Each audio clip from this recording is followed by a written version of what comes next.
Bismillahirrahmanirrahim. Assalamualaikum warahmatullahi wabarakatuh. Alhamdulillahirrabbilalamin. So hari ini saya nak kongsikan tentang keterujaan saya apabila saya mendengar tentang mukjizat Al-Quran berkaitan dengan Al-Isra'.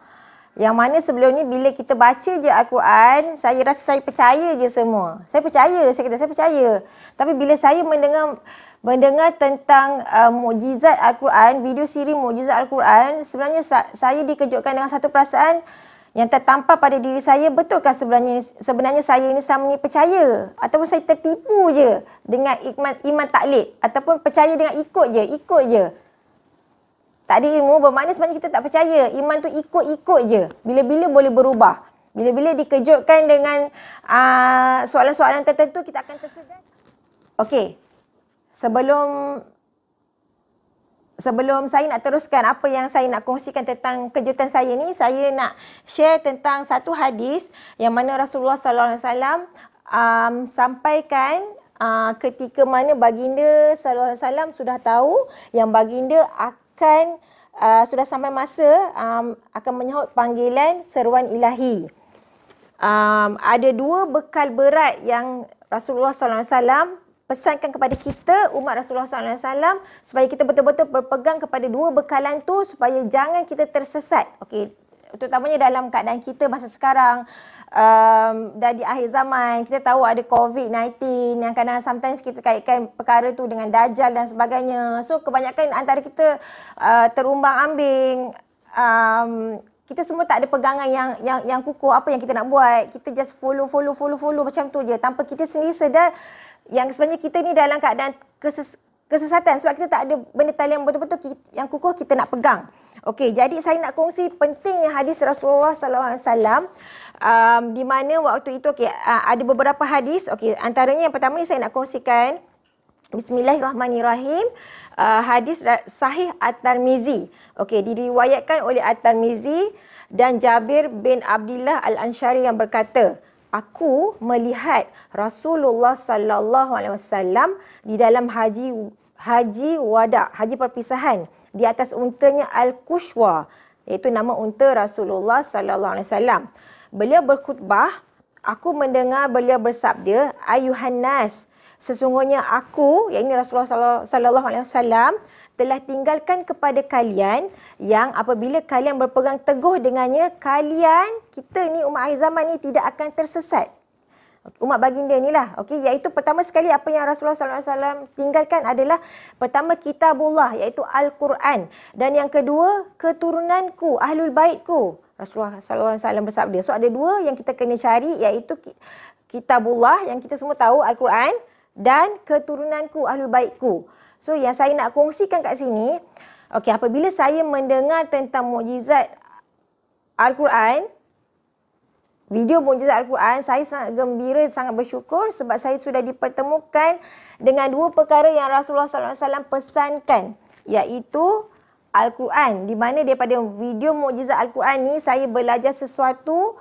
Al-Quran tu bukan kita setakat baca kosong je. Kita kena baca dengan ilmu. Kerana dengan ilmu membuatkan kita akan jadi yakin dengan apa mukjizat-mukjizat yang Allah SWT turunkan kepada Rasulullah SAW dan Rasulullah SAW tinggalkan kepada kita. So macam mana kita nak yakin Al-Quran tu dengan mukjizatnya adalah dengan berjumpa Ahlul Bait yang mengajar tentang ilmu mukjizat Al-Quran itu.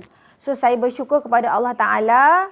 Pesanan Rasulullah ini sangat benar-benar Rasulullah sampaikan sebelum baginda sallallahu alaihi wasallam sudah tahu yang baginda akan menyahut panggilan ilahi. Okey, saya ingin sangat nak bacakan lagi satu hadis ya. Bismillahirrahmanirrahim. Hadis sahih Muslim, Zaid bin Arqam berkata Rasulullah sallallahu alaihi wasallam. Okey. Yang mana baginda bersabda, amma ba'du, hai sekalian manusia, sesungguhnya aku adalah hamba Allah, utusan Rabbku. Malaikat maut hampir tiba dan aku harus memenuhi panggilannya, iaitu panggilan Allah. Aku tinggalkan pada kalian as-sakalain, iaitu dua bekal yang berat. Yang pertama adalah Al-Quran. Di dalamnya terdapat petunjuk dan cahaya yang terang. Maka amalkan dan berpegang teguhlah padanya dan pada ahlul baitku, iaitu keturunan Rasulullah sallallahu alaihi wasallam. Aku ingatkan kalian kepada Allah mengenai ahlul baitku. Aku ingatkan kalian kepada Allah mengenai ahlul baitku. Aku ingatkan kalian kepada Allah mengenai ahlul baitku. Hadis sahih riwayat Muslim. So alhamdulillah, sebenarnya kalau difahami betul-betul tentang hadis yang saya ada kongsikan, siapa yang ada baca buku saya ni pada muka surat 223. Okey. So sangat kaitannya Al-Quran ini dengan ilmu yang kita kena tahu, kita kena sedar bagaimana Al-Quran ini ada ilmu mukjizat yang perlu kita cari ilmu itu, yang mana ahlul bait yang akan mengajarkan ilmu tersebut. Okey, sekarang ni bila saya mendengar siri mukjizat yang ke-17 berkaitan dengan surah Al-Isra. Okey, surah Al-Isra adalah surah yang saya tahu kebanyakan kita tahu, kebanyakan orang Islam tahu. Kisah Isra dan Mi'raj. Rasulullah diperjalankan secara horizontal lah. Okey, kemudian Mi'raj ke atas. Okey. So, sebelum ni bila saya baca Bismillahirrahmanirrahim, Subhanallazi asra. Maha suci Allah yang memperjalankan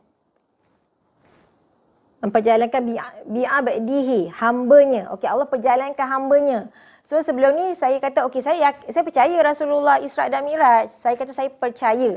Tapi setelah saya mendengar video siri Mukjizat 17, kata-kata daripada guru yang menyampaikan ilmu tersebut membuatkan saya tersedar yang sebenarnya saya, senang kata, saya tak percaya apabila saya dilontarkan dengan beberapa kejutan dan soalan.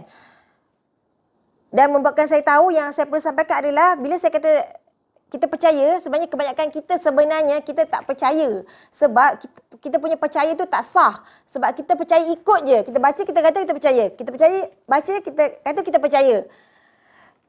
Tak sah. Sebab bila kita macam tu, dia tak membuka apa-apa, tak menjadikan Al-Quran tu adalah mukjizat yang boleh membawa kepada satu perubahan yang besar dalam diri kita.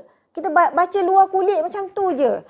Itu yang membuatkan saya sangat terkejut dan terkesan.